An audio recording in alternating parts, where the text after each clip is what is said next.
এখানে আপনারা যারা বসে আছেন আপনারা পোড় খাওয়া রাজনীতিবিদ। বিশেষ করে গত পলাতক স্বৈরাচারের সময় এখানে উপস্থিত বিএনপির প্রতিটি নেতাকর্মী জেল জুলুমের শিকার হয়েছে, অত্যাচার নির্যাতনের শিকার হয়েছে।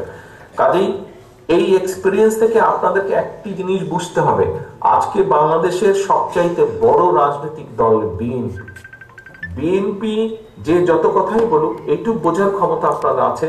বিএনপি যদি কোনোভাবে ক্ষতিগ্রস্ত হয়, believe it or not, BNP কোনোভাবে ক্ষতিগ্রস্ত হলে সামগ্রিকভাবে বাংলাদেশ এবং বাংলাদেশের গণতন্ত্র ক্ষতিগ্রস্ত হবে।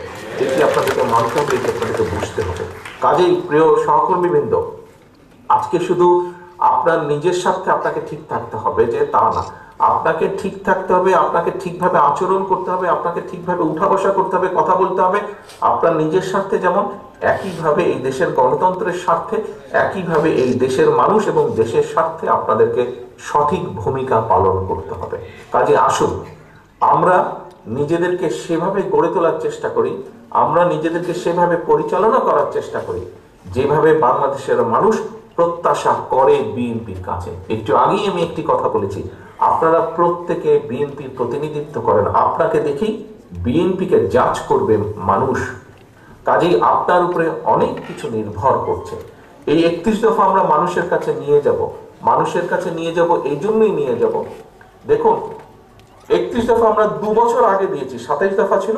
তারপরে আমাদের সাথে যে সকল রাজনৈতিক দল আন্দোলন সংগ্রামের সাথে ছিলেন তাদেরও পরামর্শ ছিল, তাদের পরামর্শগুলো নিয়ে আমরা এই 31 দফা করেছি। অর্থাৎ আগামী দিনে এই দেশের গণতন্ত্রকে যারা সুসংহত করবে, গণতন্ত্রকে যারা শক্তিশালী ভিত্তির উপরে দাঁড় করবে, সেই সবগুলো দলের মতামতের সম্মিলিত ফল হচ্ছে আজকে এই 31 দফা।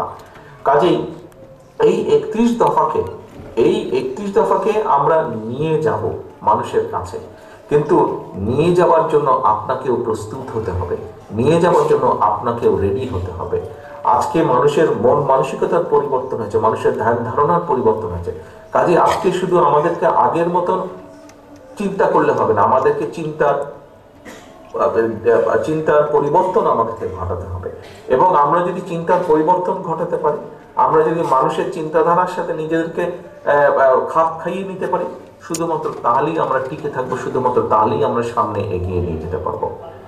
প্রিয় সহকর্মীবৃন্দ, আমি দৃঢ়ভাবে বিশ্বাস করি আমার সারা বাংলাদেশে ছড়িয়ে ছিটে থাকা লক্ষ কোটি যে নেতাকর্মী আছেন বাংলাদেশ জাতীয়তাবাদী দলের, পলাতক স্বৈরাচারের অত্যাচার নির্যাতনের পরেও যখন আপনারা টিকে আছেন, আমি দৃঢ়ভাবে বিশ্বাস করি ইনশাল্লাহ আগামী দিনে আপনারা মানুষের যে পরিবর্তন, সেই পরিবর্তনের সাথে নিজেকে খাপ খাইয়ে আপনারা টিকে থাকতে সক্ষম হবেন।